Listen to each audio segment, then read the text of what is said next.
د جهان نیوز درنو لیدونکو سلامونه، ستړي مشئ. هلمند کې 80 تولیدي کارخونو فعالیت پیل کړی دی.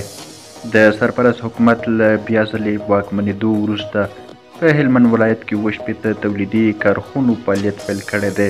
د هلمند د صنعت او سوداګرۍ رئیس وایي د تولیدي کارخونو په فعالیت سره لسګونه بېروزګاره کسانو ته د کار زمینه برابره شوې ده.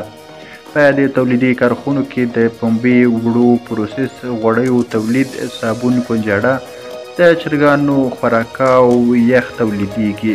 هلمند کې د تولیدي کارخونو مسؤلینو له سرپرست حکومت غواړي چې تولیداتو ته یې بازار موندنه وکړي.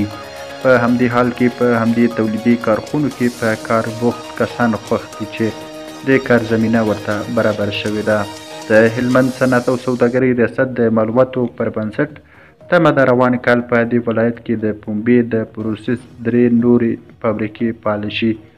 درنو لیدونکو له ملتیا مو مننه. که زموږ چینل مو نه وي سبسکرایب کړی، هیله ده چینل درسره هم سبسکرایب کړئ.